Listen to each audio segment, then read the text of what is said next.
Hello students.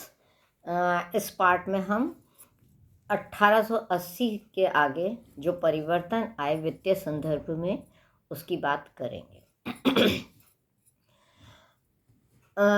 British इतिहास में यह सामने आता है कि वित्तीय विकेंद्रीकरण से संबंधित 1882-83 में प्रांतों के साथ में समझौते किए गए और इन समझौतों के आधार पर आय को 3 भागों में बांटा गया। यह समझौता केंद्र और प्रांतों के मध्य हुआ था। कुछ मदों में प्रांतों को अनुदान की व्यवस्था की गई थी, जिसमें निश्चित राशि देने के स्थान पर उन्हें अपने प्रांत में अर्जित केंद्रीय आमदनी का एक भाग दिया गया था। कुछ मदों में आमदनी केंद्र के लिए सुरक्षित रख दी गई थी और कुछ की केंद्र व प्रांतों के मध्य बांट दी गई थी। यानी कि ये 3 प्रकार के क्लॉजेस निश्चित किए गए थे। तीसरी श्रेणी जो निर्धारित की गई थी उसमें ऐसे मद थे जो पूर्ण रूप से प्रांतीय ही माने गए थे।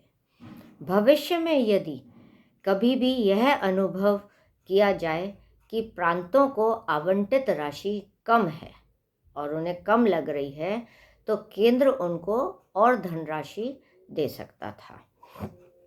केंद्र ने करों की दरों को तथा नए करों को लगाने के बारे में भी अधिकार अपने ही हाथों में सुरक्षित रखे थे। प्रांत किसी प्रकार के नए कर नहीं लगा सकते थे। आवश्यकता पड़ने पर केंद्र प्रांतों को दिए जाने वाले अनुदान राशि में परिवर्तन कर सकता था। इन समझौतों में चुंगी, नमक, अफीम, डाकखाना और तार से प्राप्त होने वाली आय जो थी वह पूर्ण रूप से केंद्र ने अपने लिए रखी थी। रेलों व सिंचाई की आय का अधिकांश भाग भी केंद्र ने अपने पास रखा था। वन, आबकारी, लाइसेंस कर, स्टैंप्स, रजिस्ट्रेशन से होने वाली आय को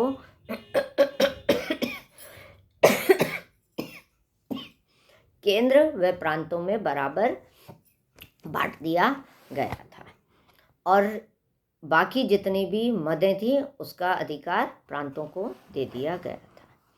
आमतौर पर विभिन्न मदों का व्यय उनकी आमदनी के अनुपात में ही निश्चित किया गया था। यानी जो आमदनी आपको प्राप्त हो रही है उसी के अनुसार आप खर्चा कर पाएंगे। तो इसका मतलब व्यय को उन्होंने निश्चित करने का प्रयत्न किया था। इस प्रकार निर्धारित की गई राशि में कमी हो तो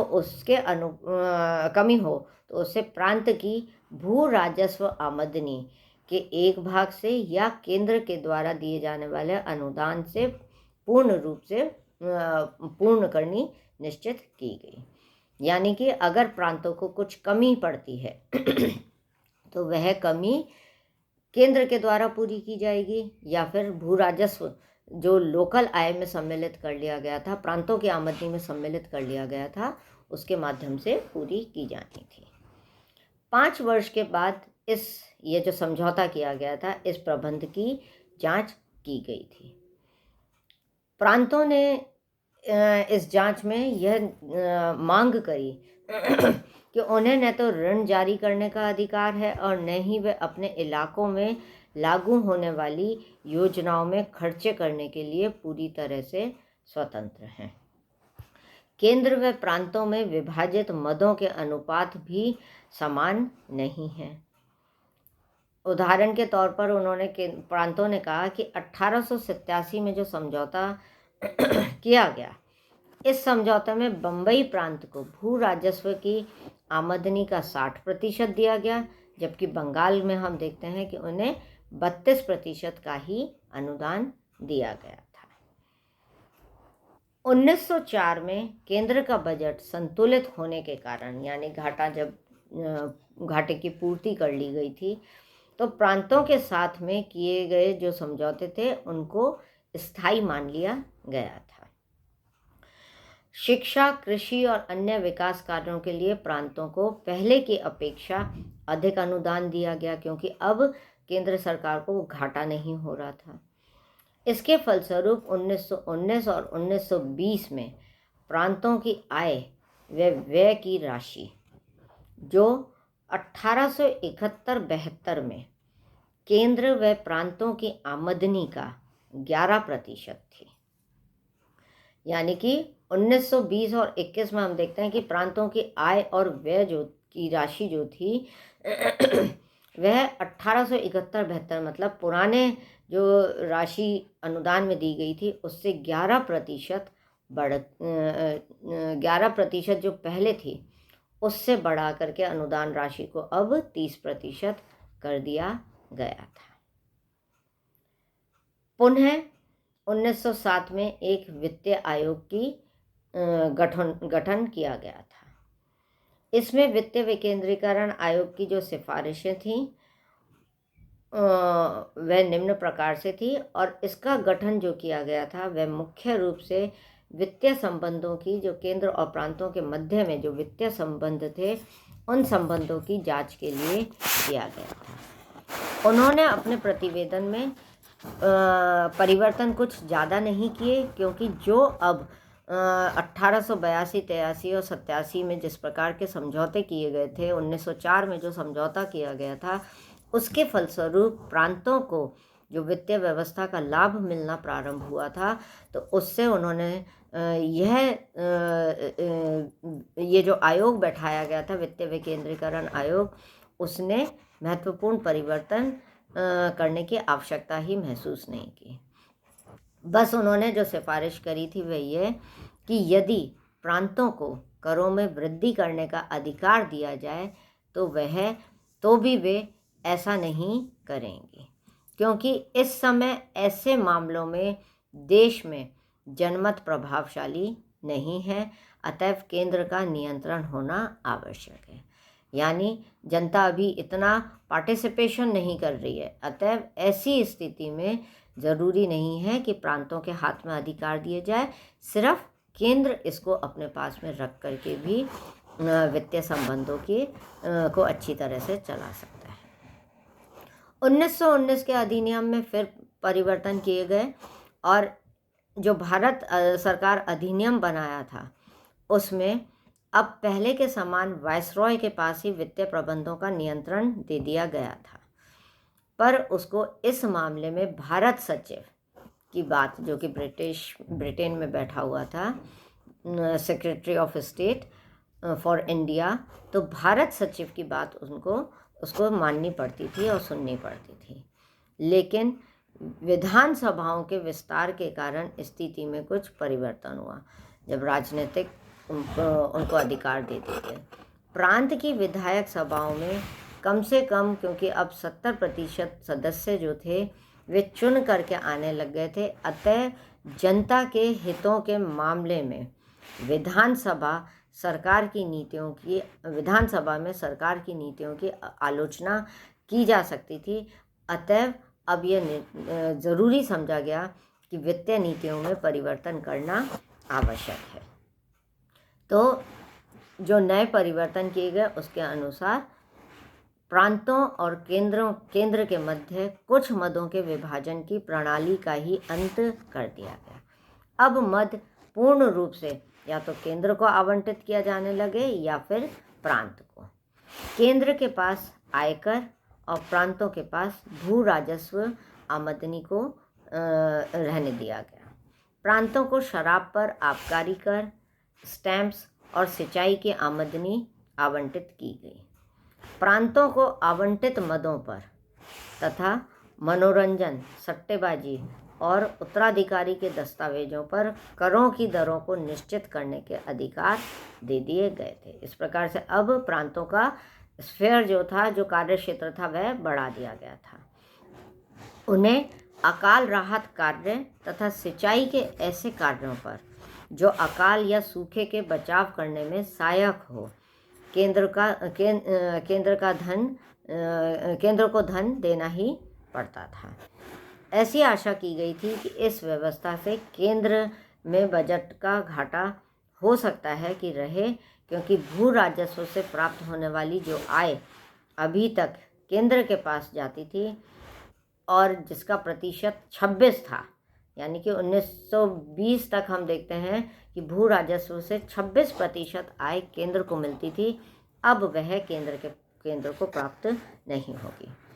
अब प्रांतों को केंद्र से अनुदान मिलने के स्थान पर केंद्र को अपनी आय का एक भाग प्रांतों को देना पड़ता था।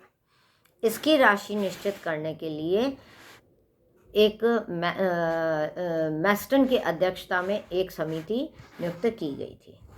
इस समिति ने पिछले वर्षों के अनुदानों, आयकर से प्राप्त आमदनी के अनुपात से यह राशि निश्चित की। प्रांतों की यह शिकायत रही कि उन पर उनकी क्षमता से अधिक भार डाला गया है, क्योंकि उनको अब अनुदान की राशि जो है वह कम मिल रही है।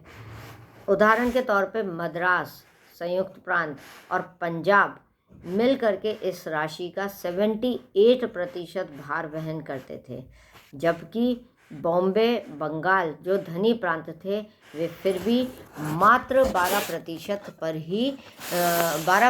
ही खर्च करते थे। तो ऐसी स्थिति में हम देखते हैं कि प्रांतों और केंद्र के मध्य जो एक रोड़ा अटकन जो लग गई थी और जो गतिरोध जो पैदा हो गया था, वह गतिरोध हमारे को अभी भी इतने समझौते और इतने कदम उठाने के बाद भी नज़र आ रहा है। प्रांतों ने यह शिकायत करी कि कुछ ऐसी मद उनको सौंप दी गई है जिसके व्यय में लगातार वृद्धि होना ज़रूरी है और होगा ही, जबकि केंद्र के पास रक्षा, कानून और शांति की व्यवस्था आदि ऐसे मद थे जिन पर शांति के दिनों में किसी भी प्रकार के व्यय करने की संभावना नहीं थी। प्रांतों को कुछ ऐसे आय के साधन दिए गए थे, जैसे भू राजस्व और शराब की आबकारी से प्राप्त होने वाली आमदनी, जिसकी आय में कमी होने की प्रबल संभावनाएं थीं, क्योंकि बिक्री की दरों में वृद्धि की जा रही थी, यानी कि रेट उसके ज़्यादा लगा रहे थे तो लोग उसको खरीदने में इतने असमर्थ थे। लेकिन केंद्र के पास में चुंगी और आयकर दोनों ही था, जिससे केंद्र की आय बढ़ सकती थी। केंद्र के पास में कर बढ़ाने की भी शक्ति थी और इससे करों में वृद्धि का अधिकार जो केंद्र के पास में था उसका प्रांतों को शिकायत थी, आपत्ति भी करी गई थी। जिन प्रांतों में उद्योग और दूसरे प्रांतों की अपेक्षा अधिक विकसित थे, वे ये अनुभव करते थे कि उनके प्रदेश में उद्योगों में से केंद्र अन्य प्रांतों की अपेक्षा अधिक आयकर वसूल करता है, इसलिए उनको लाभ प्राप्त नहीं होता है। तो गतिरोध तो फिर भी बना रहा, चाहे केंद्र ने कितनी ही कोशिश इसको निपटाने की करी थी। 1935 से 1945 के बीच में फिर कुछ परिवर्तन किए गए थे। 1935 के अधिनियम में प्रांतों को स्वायत्तता देने का प्रस्ताव रखा गया था। इसके फलस्वरूप हम देखते हैं कि वित्तीय व्यवस्था में भी परिवर्तन किया गया था। कुछ केंद्रीय करों जैसे आयकर और निर्यात चुंगी की आमदनी को केंद्र और प्रांतों में बांट दिया गया था, ताकि वित्तीय भार प्रांतों का कम किया जा सके। पर इसका निर्णय केंद्र पर छोड़ा गया था कि वह कितना और कैसे करेगी। प्रांतों को आय का 50% भाग केंद्र ने देना स्वीकार कर लिया था। इसमें से प्रत्येक प्रांत की राशि उसकी कुल आबादी, कर राशि से प्राप्त होने वाली आमदनी पर निर्भर करती थी। इस आधार पर बंगाल व बंबई प्रांत को 20% भाग मिला था। घाटे से बचने के लिए केंद्र ने यह भी निर्णय लिया कि जब तक उसके वार्षिक बजट में रेलवे की आमदनी व अन्य साधनों से 130 मिलियन रुपये प्राप्त नहीं होंगे, तब तक वह प्रांतों की आयकर और निर्यात चुंगी की कुल आमदनी या उसका अंश अपने पास रखेगा। द्वितीय विश्व युद्ध के दौरान हम देखते हैं कि प्रांतों के द्वारा वसूल की गई आमदनी में 8% की कमी हुई थी, जबकि केंद्र को 18% अधिक राशि मिली थी। केंद्र को यह अधिकार था कि वह चुंगी की दर बढ़ाकर अपनी आमदनी में वृद्धि कर ले, किंतु प्रांतों के लिए आमदनी के साथ साधनों को बढ़ाना बड़ा ही कठिन कार्य था। वे उनके क्योंकि लिमिटेड उनके अधिकार क्षेत्र था, लिमिटेड रिसोर्सेज उनके पास में थे।